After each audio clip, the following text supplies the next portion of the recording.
All right, Joe. So, welcome to What's the up? show, man. All right. Glad to be here. Of course. Ladies and gentlemen, this is Joe Albert from Taylor Guitars. That And is me. glad to be, glad to see you here. Glad to be here. Yeah. And I'm so excited about your rig. So, yeah, right? It's a fun one. Yeah, sure. There's a lot to talk about. Of course. So tell me about your guitar first. All right, that's a good place to start. So this is a custom baritone guitar. You cannot just go out and buy these because I built it.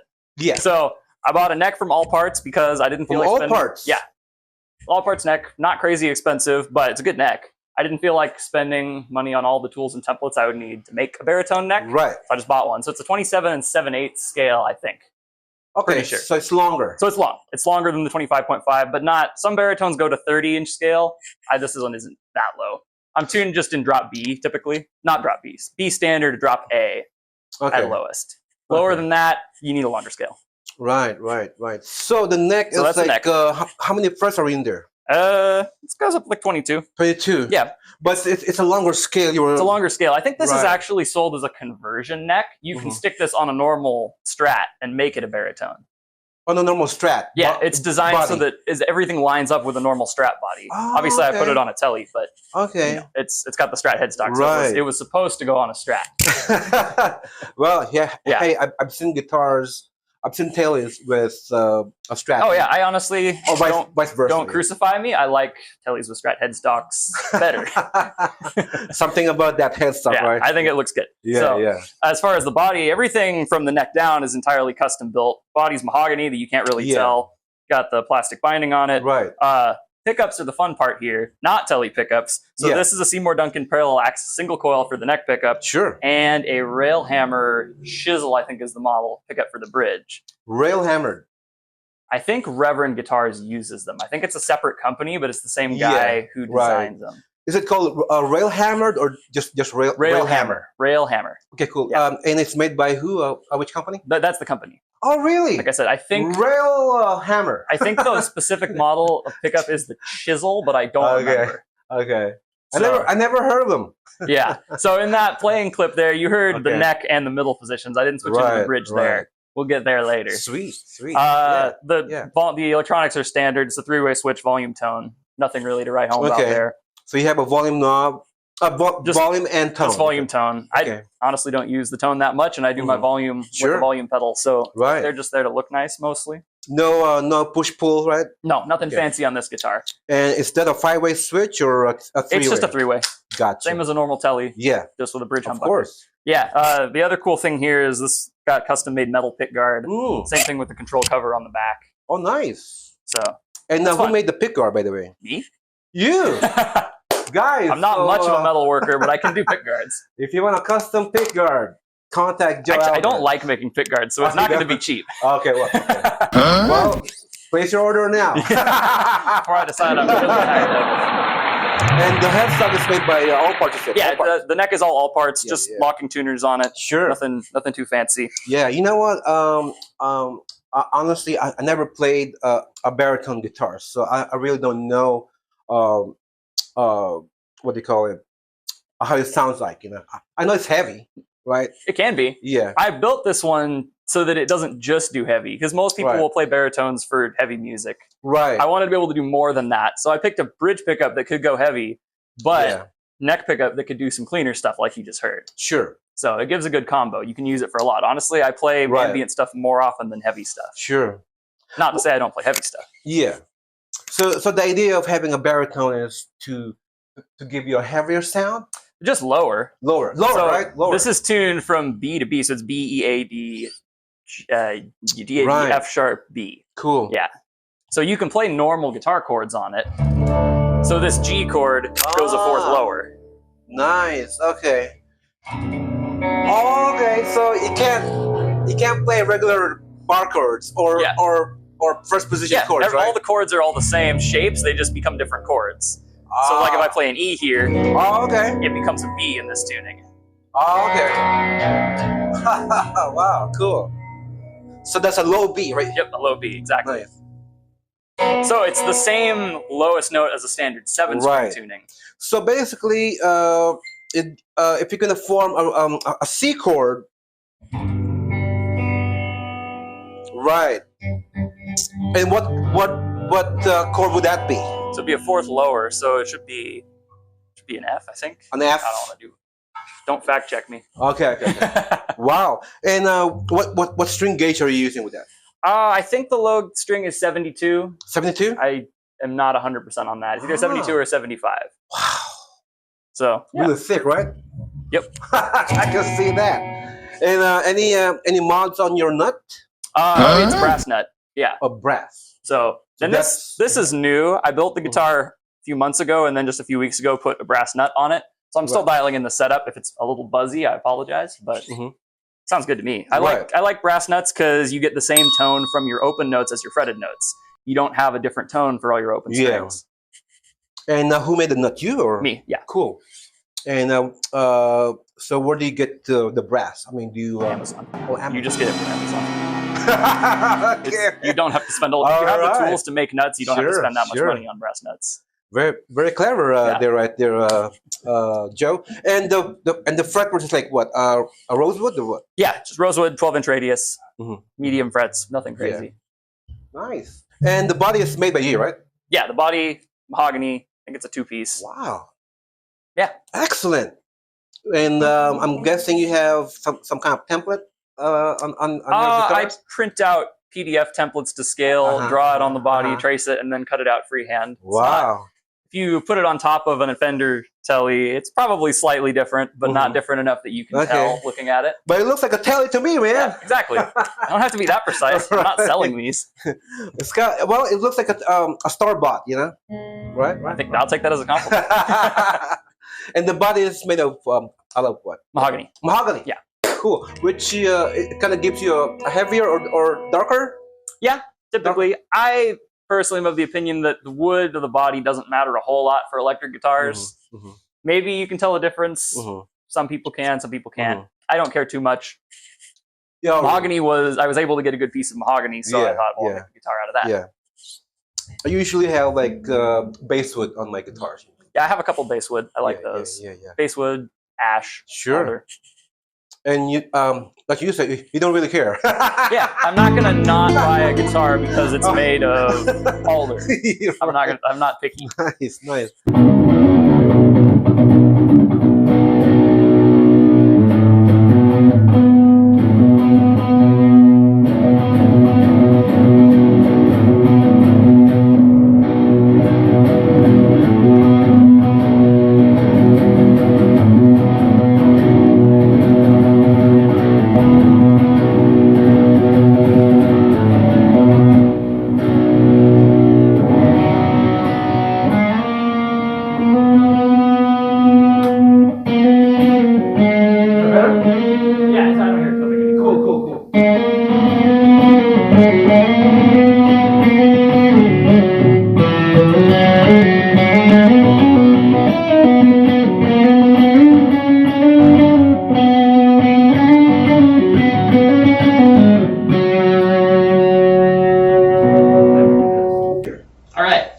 This is where the fun begins. Sure. So we'll go through it in order here. First thing that happens, this is a Temple Audio pedal board. So I have a module on the side that lets me plug straight into the side of the pedal board. Right. I have 2 inputs on that. There are a couple others that aren't wired up. So the first thing it hits is actually a switcher. I can use this radial switcher to swap between 2 guitars on the fly. So I can have one on the stand, click the switch, pick up a new guitar, ready to go. Okay. There's also like a circuit in there that matches the level between 2 guitars. So if I have one hotter guitar and one quieter one, I can adjust the level of the hotter one to match the quieter one. So it's very easy to bring 2 guitars on a gig. Sure. More than that, then it starts to be a struggle. Right. But I don't really ever bring more than 2 guitars. Is that kind of like similar to an AV box? Yeah, more or less. Yeah. More or less. This was just specifically designed for switching guitars. So it has extra features for that. Because each guitar is, I mean, all guitars have different outputs, right? Yeah, exactly. So, I mean, you could use a normal AV switcher for this. This one just has that extra feature to adjust. Wow. It also has a mute switch. I don't use a mute switch on that, though, because I keep a tuner in line. Sure. This is a Sonic Research Turbo Tuner, which I think is the best tuner on the market. Right. It's a strobe tuner, which means it's a bit of a learning curve to read, but once you read it, it's accurate enough to do setups with. I will occasionally in between sound check and a gig, just adjust my intonation. If I bring a screwdriver, this tuner's accurate enough to do it at a professional level. Yeah. So it reads notes faster than I can play them. So. And who made that pedal? Sonic Research is the brand. Sonic Research. Highly recommended. Sure. So you prefer a strobe tuner? I prefer a strobe tuner. Yeah. Because they're faster? They're fast, they're accurate, super precise. Right. Once you learn to read them, I can read it on the fly. I know some people struggle with it, but you know, once you get used to it, it's fine. Right. This is clean tone. Not particularly clean, but pretty clean. This is not a high gain overdrive. It just adds a little bit. Kind of gives you a little grit. A little grit, exactly. And that's turned up about 3/4 of the way on drive. So Right. it's a pretty light sound, which I like. So after that, it's an overdrive, right? Yeah, it's an overdrive. Yeah, cool. So you got loudness, right? You got frequency and drive. Yeah. Okay. Volume, drive, and tone. Sure. Okay. After that, we get to the fun part. Right, So right. all of the amp sounds and most of the effects come from this Fractal FM3 here. Right. So that's the next step in here. Now, as far as the actual order of the blocks, that depends on what preset I have. Right. For this preset, it's set up for playing in church. That's what I do the majority of the time when I'm playing live. Of course. So it's set up for playing with a matchless amp. It sounds like a Vox, more or less. Yeah. Anyone who actually owns one will probably be mad at me, but you know, it's like a Vox. So it's set up with a model of a matchless amp and a matchless cab. So you're using a matchless model. Yeah. Now, when it comes to switching presets, I keep my preset set up with 1 amp per preset, right, with a clean and a drive channel. Mm-hmm. Now, the fun thing about the Fractal modelers is that your clean and your drive channel don't have to be the same amps. I have some of my, I think one of my other presets, which I'll get to, is an orange amp, but I like the clean channel from a different orange amp better. So the clean channel is from an entirely different amp. Okay. So I get that. So I can switch presets with this little switch up here. Just go up and down. Wow. Very easy. Little expression foot switch there. You can go up or down. Yeah. So like right now I have here my very clean ambient sound. Right. Next preset here.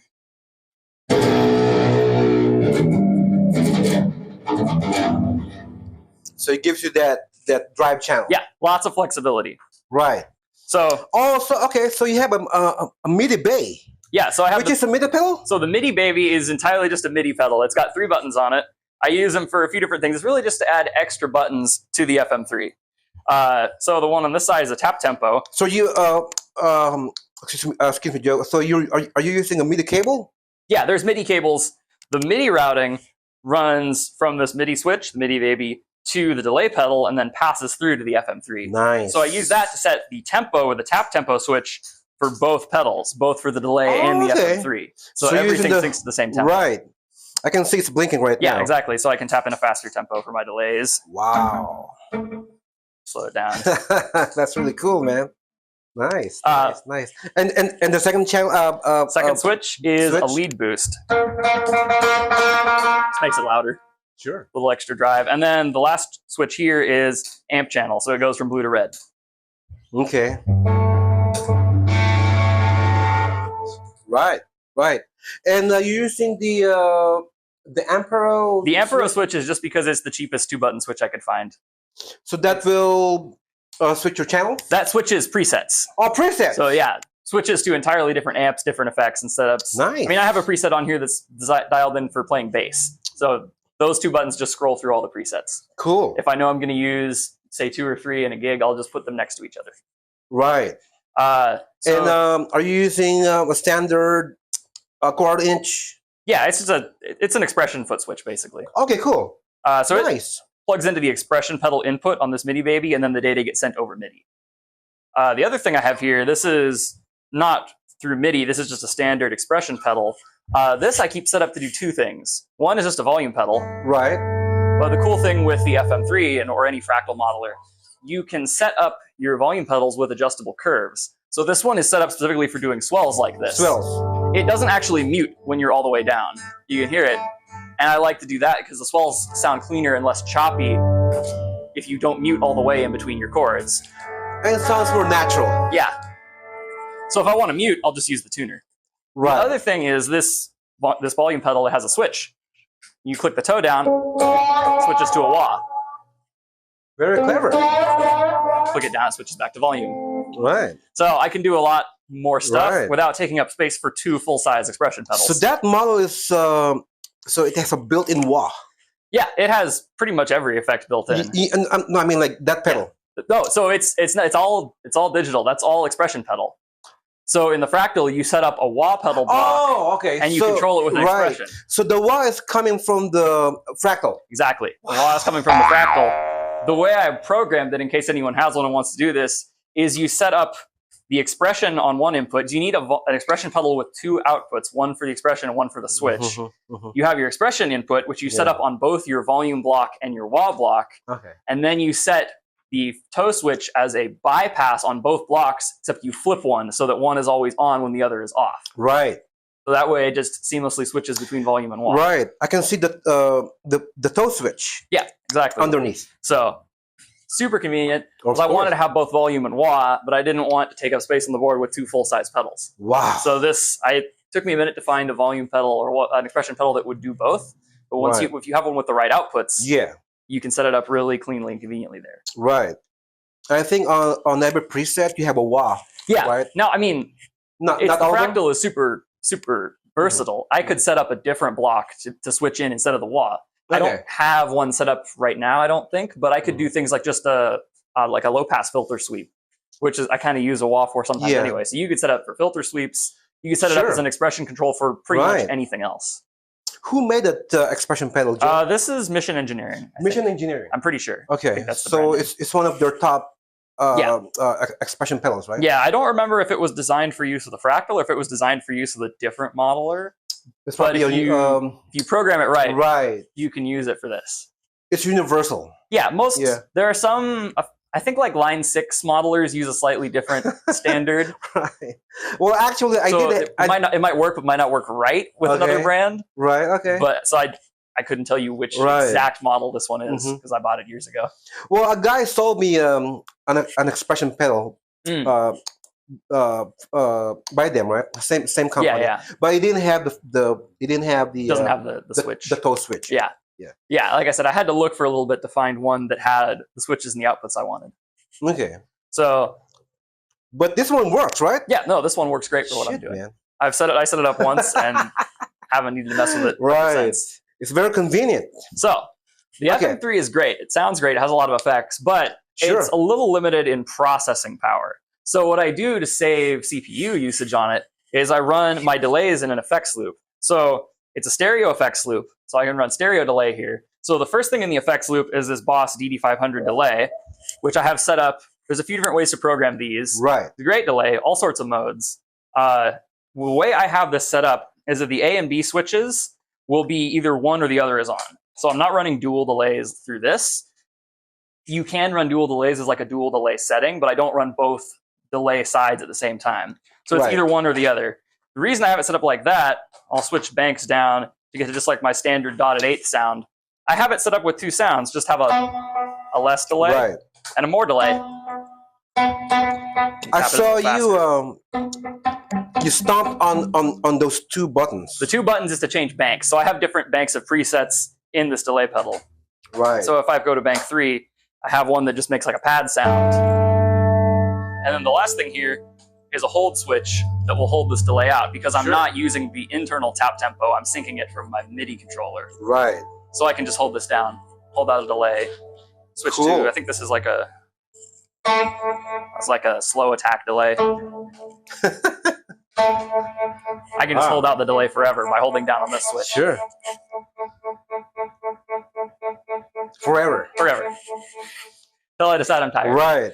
So next up is I keep a reverb pedal. I like to run 2 reverbs. Reverb pedal? I like to run one like standard reverb, which I just do in the FM3. Just kind of, right now it's set up as kind of a normal hall reverb. Right. Turn the delay off so you can hear it a little better. Sure. And that's from the FM3, right? So this right now is the FM3's reverb, yeah. Right. It's just like a hall reverb. Hall. But I do have it set up with a second channel. So you can do like a clean and dirty amp channel. You can also do different channels for your effects. Right. So I also have a different channel for reverb that's set up as much like bigger reverb. Wow. Sounds like a big hall. Yep. And then I can just switch back to normal hall reverb. Cool. But for special effects, I have a second reverb, a new neighbor immerse in the effects loop after the delay that does the shimmer reverb sound. Ah. I have it turned up a little extra high so you can hear it right now. Right. Usually I'll keep it a little more subtle. So this new neighbor immerse has a bunch of different modes. I just use the shimmer mode. I think there's 2. I'm on shimmer, looks like B. So where's that synth coming from? So what that is it's a reverb algorithm that feeds an octave higher signal into the reverb as well. Okay. So it just doubles but it doesn't feed the dry signal from the octave higher in. Right. You get your guitar, your reverb, and then just the reverb on an octave shifted signal. And that's how you get that shimmery sound. Sure. So there's an octave going on. Yeah, there is with the shimmer reverb on. Now, when it comes to octaves, it's like an octave higher. exactly. Yeah. So some reverbs will do like an octave lower too, which also sounds cool, but not as useful to me. Right. I also have an octave effect programmed in the FM3. That's what this middle switch here is for. Right. Just a subtle, an octave up and an octave down to just kind of thicken up lead lines. Nice. Nice. This was dialed in to sort of approximate the sound of a Manchester Orchestra song. Okay. I don't remember how to play it at the moment because I did this a while ago. Yeah, right. So that's just to thicken up lead lines. And then I also keep some kind of modulation effect on one switch here. Right now on this preset, it's a pretty subtle harmonic tremolo. But it's synced to the same tap tempo as the delay is. Right. So if I turn both on, it syncs with the delay. It syncs with the delay, exactly. Damn.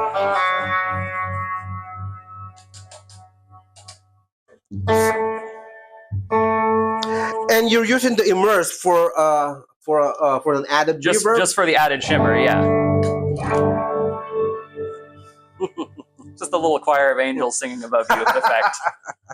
Hey, it's perfect for the church. Exactly. Like I said, I do play in church a lot, so I use that pretty heavily. Yeah, right. So that combined with the volume swells, you can get some really cool. Wow.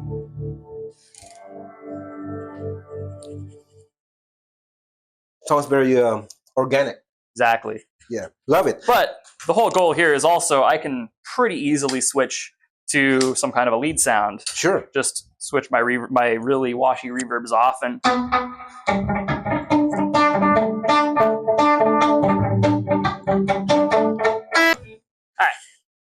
So tell me about the models on your FM3. All right, so I don't have a ton of them set up right now. Sure. The ones I mainly use are this matchless sound. Matchless.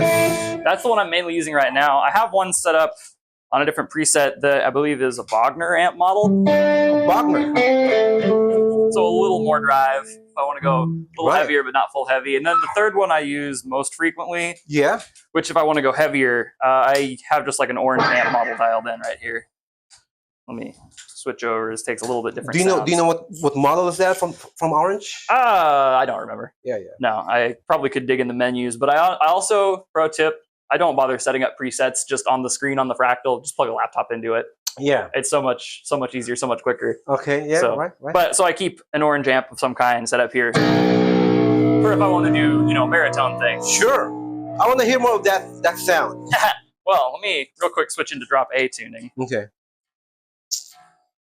So it's got tons of models, right? Exactly, and I'm barely scratching the surface. And what I'll do is if I have like one gig, I think last year I had like a Christmas gig that was all like very old school, kind of some bluesy, but kind of jazz stuff. Right. So I just set up like a model of an old Fender Bassman, and I saved it. I'm sure I have it in here somewhere. Yeah. But yeah, I can just say, oh, this gig needs this sound. Let's set up a preset just for that gig. So, but yeah, you can do heavy.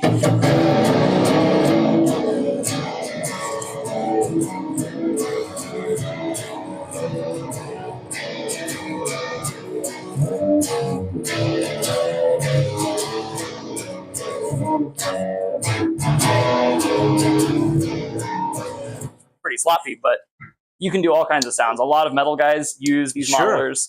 And did you have to tune your lowest string to? Yeah, this is drop A, just so I can do those. You need the same one-finger chords as drop D. Right. Sounds good to me, man.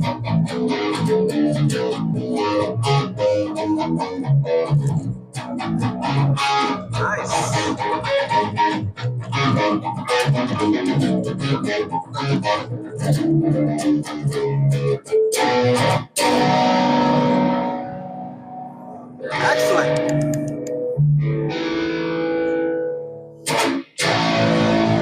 I'm amazed, Joe. So yeah, basically this whole thing, it's designed to be as versatile as possible, Right. but still work like a normal pedal board. A lot of guys who are Right. using modeler systems like this will program in like every song has its own patch. They'll change their patches between songs. So, you know, oh, this song, I want to do this sound with this delay setting. I don't like to do that. I like to be able to change things on the fly because I improvise a lot when I'm playing. Right. So everything works like a normal pedal board. You can just, oh, click this to turn this effect. Oh, click this to turn off Right. and on this effect. And let me ask you, Joe, where do you get all the powers of your pedals? So that's all underneath. It is just, Oh, okay. yeah, it's just a Voodoo Labs Pedal Power 2 Plus. Voodoo Lab. Voodoo Labs. It's old. There's fancier, newer, more Instagram-friendly power supplies. Sure. But I've had it for years, and Why not? Right? No, but it also has a normal 120-volt wall outlet through that I power the FM3 with, because the FM3 does not run on like a normal pedal power supply. Shit, really? So there might be others that do that, but this one is the one I had. Oh, And okay, it's, I've had it for years. It's working great. That's cool. It only barely fits under the Temple Audio Wow. pedal board, but I Which do make it fit. which model is that of that power supply? It's, I think, just Pedal Power 2 Plus. Pedal Power 2 Plus, okay. Yeah. And that's where you power your FM3. Yeah, there's a pass-through outlet so you can plug in just a normal wall outlet to it.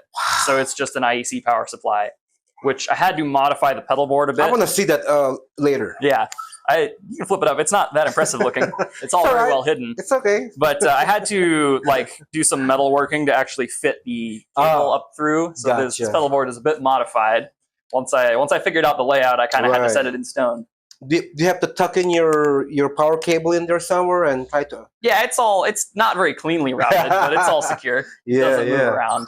Wow. And then the other fun thing about the Temple Audio pedal boards is they make it very easy to plug in your pedal board, because there's a little socket on the side here that goes to the power supply. So I don't have to like be reaching around under my pedal board to plug stuff in. It just plugs into the side and there's a switch on it. Perfect. Which is super convenient for actually just packing up and setting up quickly. And also, I mean, do you have an 18-volt pedal, or I mean, are they all 9-volt? I think one or two of these might be able to run on 18 volts. I think this Lightspeed Overdrive might be able to, but I just have it running on 9. Right. I think there may be an option for 18 volts on the power supply, but I'm not using it. Right, but mainly they're all 9 volts, right? Yeah, but they're all 9 volts. Cool. Even your audio engineer, right? Yeah, all of everything here. Nothing here runs on any weird voltage. Right. Except for the FM3 that has to plug into a wall. Sure. Very nice. Very nice, clean, organized pedal board you got there. It came out pretty clean. I might have space for one more pedal here. Not quite sure if I'm going to put something there or not, but I've had it like this for at least a year or two in this configuration and haven't been missing anything. Right. So this is what you use for in the church, right? Church or wherever else. Yeah. I mean, I'll take this somewhere. I also have patches set up for like an Ampeg SVT bass amp, so I'll just plug a bass into it. I may not use some of the pedals like the delay or the washy reverbs when I'm playing bass. Sure. But it's designed so I can do anything. In church, just on a driveway. Occasionally, we live near a house, like a street that does all of the Christmas lights, like a candy cane lane. So every year we'll set up in a driveway, bring a PA system, and just do Christmas songs one night. Man. So this works great for that. Let me know, I'll be there. Yeah, Christmas Eve or something. We usually don't decide exactly what night we're going to do until a little closer to Christmas. But right. Yeah, so I'll bring this for that. Very good, Jeff. Yeah, anywhere there's enough floor space to set it up, I'll use this. Sure. And if I don't want to carry around the heavy pedal board, I have like a little tiny mini amp that I'll carry around. Why not? For just like jamming. Yeah. I have a little amp here somewhere. I don't know where I put it. But anyway, so the FM3 has effects loop, right? You said? Yeah, so it's a stereo effects loop. Stereo. So it's all stereo. We're running mono right now, but everything here works in stereo. I can do the fun ping pong delays if I want to. Sure. Can do. And you love using delays. I could tell. I am very much. Yes, I'm a fan of delays. Are you a fan of the Edge? Yes. So I grew up playing in church, especially around the time I started doing it, everyone playing in church was trying to sound like the Edge. So I have this sound is kind of it's a direct rip off of the Edge, pretty much. It's just it's got like one repeat, right? Yeah, just one quick repeat, like an old school digital delay sound. Tap it in a little faster, just a dotted eighth. Yeah. Right. Yeah.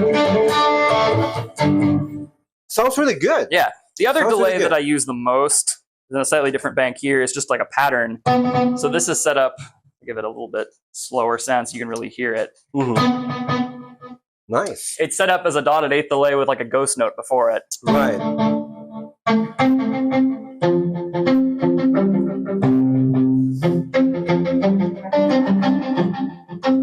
There's two repeats. Two little repeats. Yeah. It's not set up as a dual delay because a lot of people to get that sound will run two delays at the same time, one with like a slightly shorter or a different subdivision. Yeah. Which kind of, it sounds good immediately, but if you let it ring out, they kind of start to shift.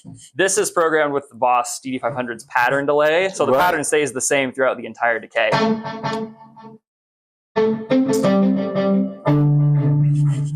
Nice. So those are the delay sounds I use the most. So it kind of reminds me of a ping pong, sort of. A little bit. If we were running in stereo, I think I have it set up to do like a subtle ping pong. Yeah. But in mono, it's just mono.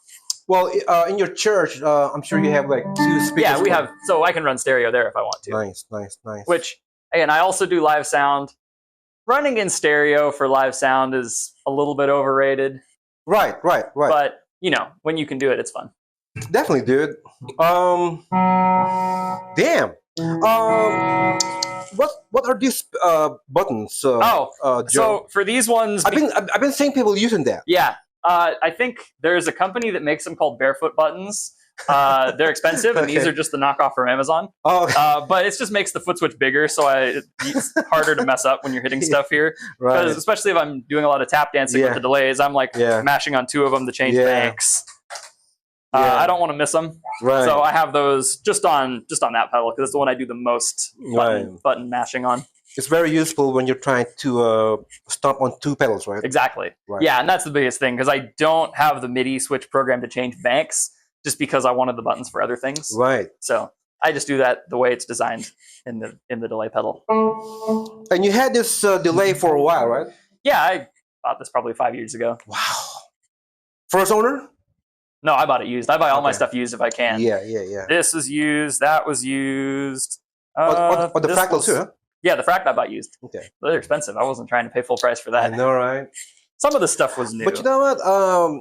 For that size, it's very convenient. Convenient if you're trying to add more pedals. Yeah. On the side. You absolutely can just take it off and use it by itself. That's what it's designed for. Exactly, dude. But if you're trying to run two reverbs and a fancy pattern delay, it starts to run out of processing power. So that's why I have it with all this other stuff. Now, it's just Velcroed on. I can unplug it, take it off, and just use it by itself. You mean even the FM3 is... it's got Velcro in it? Yeah, dual lock, so a little stronger than Velcro. But I can totally just take it off. What is that? It's better than Velcro. It works like Velcro. Works like Velcro, but it's all hard plastic. There's no fuzzy it's kind of like side. It's got that webby, heavy plastic material. Yeah, it's much better than Velcro for sticking pedals to things because it doesn't come apart as easily and it doesn't shift like at all. Are those made by 3M? 3M. They make everything for sticking things to other things. Buddy. So that's. But if I want to, I can just unplug it and take it off. I pretty much never do that. So sure. And so you haven't added anything on your pedalboard yet, as of yet? You haven't added anything. No, I've been running it this way for the past at least a year. I think a year now? About a year ago, I added the MIDI switch. The MIDI switch. And the extra preset switch. Yeah. Who made that MIDI switch? A MIDI baby? It's Disaster Area is the brand. Nice. Yeah. And how much was it when you bought it? I don't remember. It was like 100 something. There are some fancier ones from Morningstar that I know people who use, but I didn't really have a lot of space, and that fit better in the space, and I didn't need a ton of switches, because when you get 6 or 8 switches on one little MIDI switch, they're really close together, and you start having to be really precise as you're tapping on them. Sure. Just the 3 is pretty hard to mess up. And you're using it for your tap tempo, right? Tap tempo, boost, and amp channel, yeah. Amp channel. Okay. Yep. Very nice. Do you have any classic rock tone? Your classic crunch. Let's see. For a classic crunch, I would probably switch to the clean channel on this amp. I'm old school, Joe. You know that. Yeah. I mean, I grew up playing like classic rock and blues. It's not a lot of what I play now.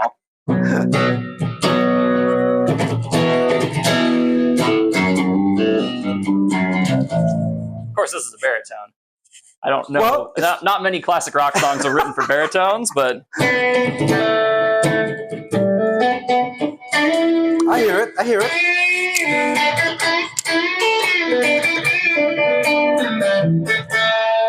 Nice. Woo.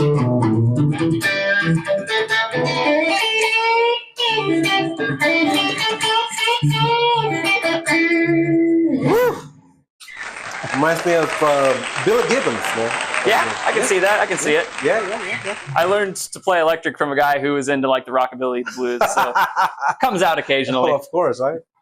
Nothing wrong with that, right? No, Yeah, nothing wrong with it at all. Yeah. Who are your main inspiration on the guitar, Joe?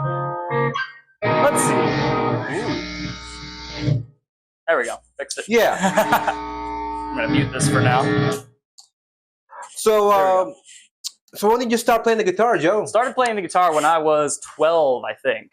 When you were 12? When I was 12, yeah. I just started out on acoustic, kind of self-taught. Kind of my dad taught me a little bit. After a couple years, I started taking lessons with a guy who was into like blues, rockabilly. I mean, he was super talented. He went to Berklee School of Music. I learned some jazz stuff from him, but that was what he mainly did. So I played a lot of that style for a while. So you knew how to read then? Yeah. Music. I don't read sheet music that well. Like, I don't sight read. I mostly just make stuff up. Right. But yeah, so I learned music theory and stuff like that from him, which is super important. Always learn music theory. Of course.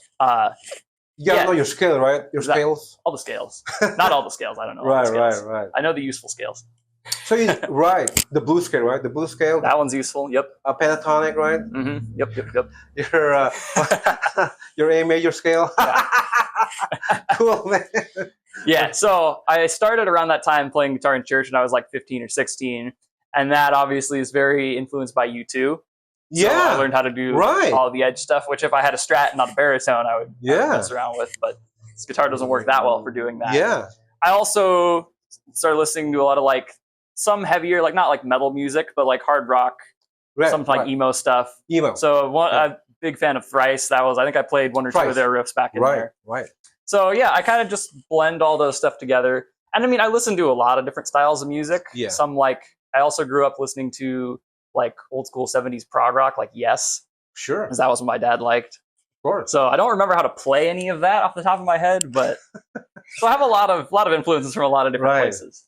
So your dad was also helpful. Oh yeah. In your musical journey. Yeah, he didn't listen to as much of like the emo stuff that I kind of found by myself, but How old is your dad? What? How old is he?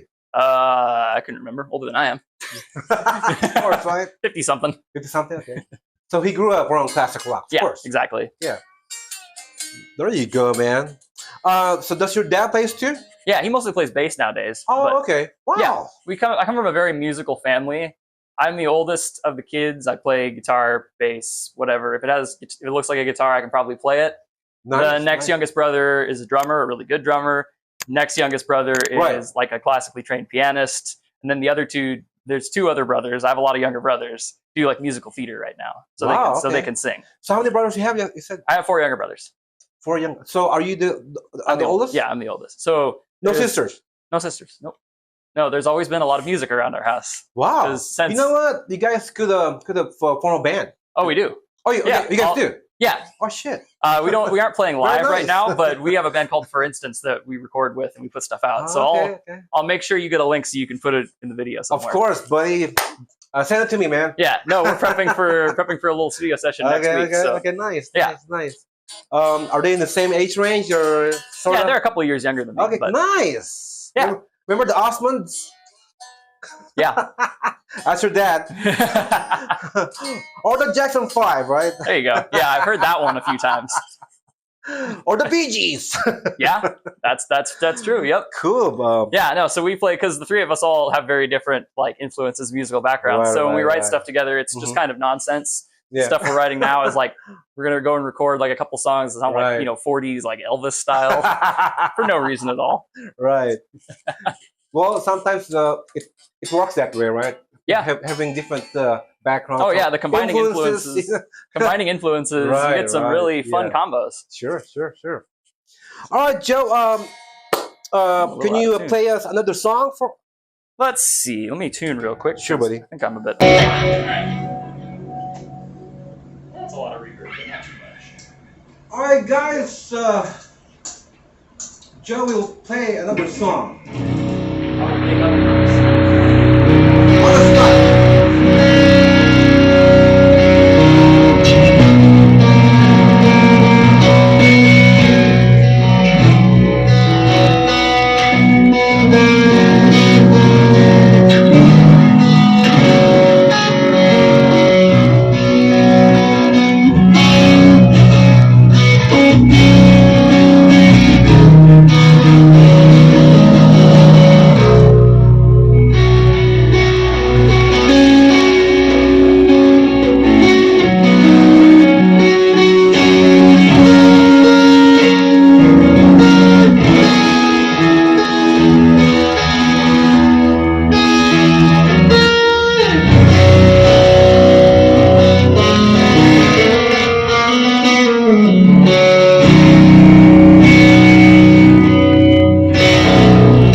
Angels coming down, man, from heaven. That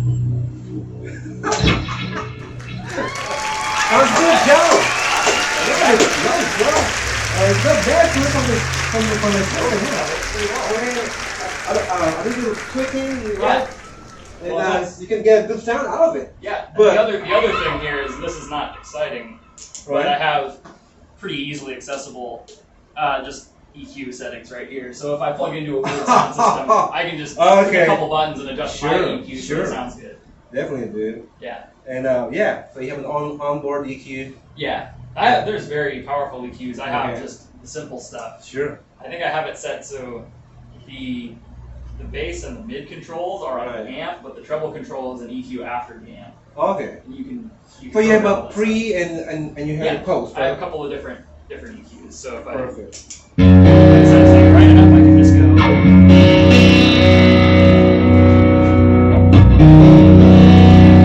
Right. Easy to dial in. Sure. I think it is easier compared to the Line 6 Helix. Yeah. I think there's more you can program on the Fractal. Because this is all stuff that nothing like from the factory is set up to do this. You just kind of have to program it yourself. You know what? I really like the sound of the natural crunch that you can get out of it. And the Fractal does that really well. Yeah. Yes. Like I said, I'm a crunch guy. Yeah. If it doesn't give it that crunch, it's not worth it. Yeah. Forget about it. The Fractal does a really good job with that natural crunch. Alright guys, so this is Oliver signing off. Thanks Joe for coming. Thank you. And we will see you on the next one.